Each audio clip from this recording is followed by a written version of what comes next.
Hi, I'm Eva from The Charm of It, and I thought since I had made a mistake in my knitting today that I would stop and record a little tutorial demonstration of how I rip back, also known as frogging, my knitting, and also tink, and preferably my first choice is to just drop down and fix the mistake. So this is my kitchen table. Welcome to my kitchen, and hopefully the focus will be good.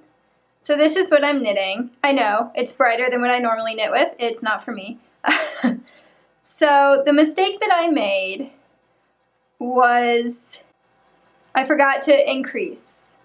So then when I started doing the patterning round on the next round, I ran out of stitches. So I've decided just pull back the whole round and re-knit it doing my increases. I'm sorry, my kettle is boiling, so I'm going to get my tea steeping, and then I'll be back to show you the different options that I have for achieving that. As you can see, I did 2x2 ribbing in the contrast color, then I did one plain round of knitting, and then I started the pattern, which was purl 2, knit 6. So those are the kind of stitches you're going to be seeing. And first, I will show you how I tink back. And when I say tink, I mean going stitch by stitch. This takes the longest amount of time, but it's also the most secure method. So if you're using a really slippery yarn, like any of the plant fibers, alpaca, silk, those kinds of yarns where you're afraid it's going to run away from you if you just pull the needle out, then this is a good option. Or if you were doing some kind of really complicated pattern. Basically, whenever your nervousness makes you more patient, you can tink. So the first thing I do is turn the knitting around. I'm knitting in the round, so the right side is always facing me, so I'll tink from the wrong side, looking at the wrong side. But if I were knitting flat, I would just tink from the opposite side. Does that make sense? So if I have been knitting a wrong side row, when I flip it, it would be the right side. So you turn your knitting around, and then I just hold the yarn like this. This is my working yarn, and I want to provide tension because that makes the tinking go a little faster. So now that you've got your knitting turned around, I think this is the best way to see it. You put your right needle into the stitch below. This is as close as I can get with this lens and still be in focus. So hopefully you can see that these purl stitches, okay, so yeah, there we go. So since I knit the last round, I'm looking at purl bumps, right? And what I want to do is put my needle into the loop and then just pop it off. And since you're pulling on the working yarn, that takes the knitting out. And here I purled that stitch so it looks like a knit stitch. And once again, you just put it in the loop and pop it off. So it goes fairly quickly. Every few stitches I just rewrap so that I'm still putting a lot of tension on. And you insert it, and this is much easier to do from the opposite side of your fabric. I'll show you what it looks like if you do it on the right side, or sorry, on the working side. Then you have to go in like this and pop it like that, and I just find it a less natural process because when you do it from the wrong side, the yarn is still coming from the way it would come if you were knitting, if you're a continental knitter like me. So this is how I prefer to tink. And I will, since my lens can't go any further, I will try to just crop the video, but hopefully that gives you a decent idea of what's going on. So as I said, that's a pretty slow method.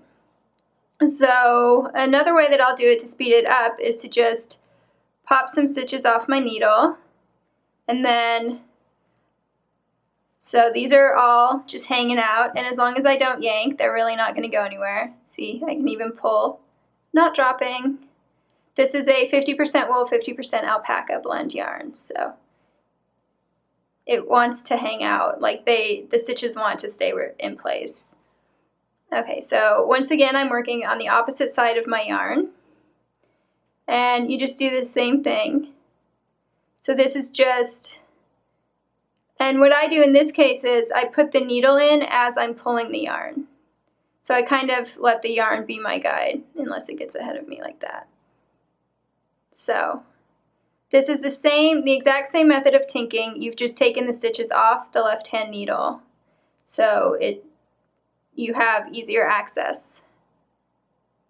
Okay, so then there's actually, ripping back, or you take it entirely off your stitches, entirely off. You take all the stitches off the needle and then you just pull. And I usually do that if I have more than one row or round to pull back.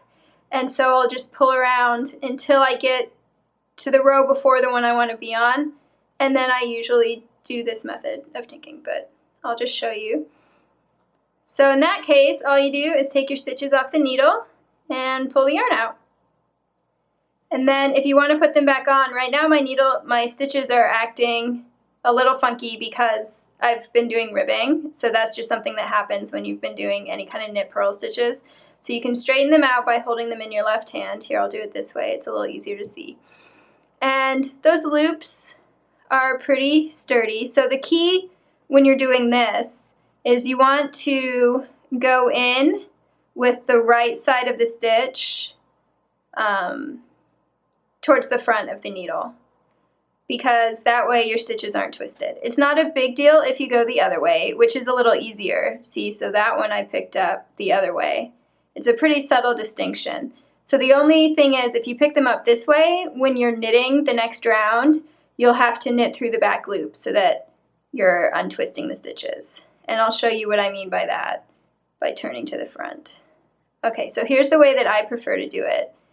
So I'm pinching kind of below my live stitches, and then I'm just kind of turning them so that they go on with the right side of the loop towards the front. And now the working side is facing me again. So let's say I wanted to knit these. Okay, so the ones that I picked up in my preferred method, I just knit as normal.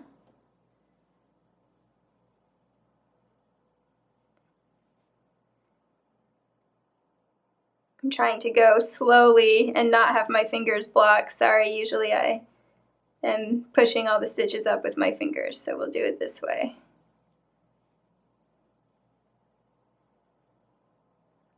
I'm always impressed by people who do. Okay, so now look. So this is one that I picked up in the other direction. And if I put my needle in like a normal stitch, do you see how it's acting twisted? So if I were to knit that, it's twisted here at the base. Not sure. Hopefully you can see that difference. And so in order to have it look like all the other stitches, instead of knitting like this, I knit like this. And then this one, same thing. It would be twisted if I went the normal way, so I just go through the back loop and everything's fine. And then this one I picked up my preferred method, so I can just knit it normally. So those are the ways that I usually tink or rip. I have just found that it seems easiest to get the stitches back on my needles if I'm pulling the working yarn while putting the stitches on my needle. So the second method that I demonstrated is the one that I use the most. I will just, since I had planned to rip this round anyway, demonstrate one more time my preferred method, which is popping a chunk of stitches off the left needle while first turning it around, and then just pulling out the yarn as I put my right needle in. I just find that that's the easiest way to make sure that all the stitches are sitting on the needle and I can work up a good rhythm. I just have to stop every now and then and readjust my fingers so that I'm still keeping tension on that yarn.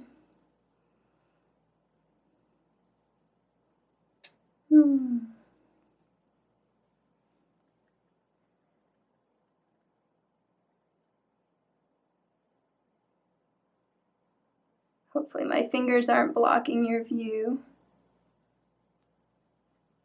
Here, I'll try to do it without pinching so that my thumb's not in the way. Okay. Feels very unnatural to me. Here we go. Right hook in. Oh, this is so much harder without your thumb. Right there.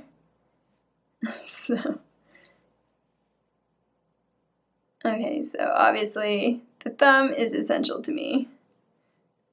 I did not realize that until just now. So I keep it just 1 or 2 stitches below, and it just keeps the fabric straight.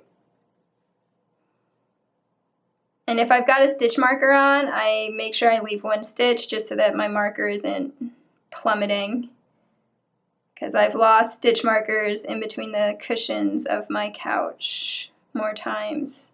I care to count, and then I have to get up and rip the whole couch apart because somehow they managed to fall in like the tiniest crease ever. Okay. So that is my favorite method of ripping back when I can't drop down and fix a mistake. Bye!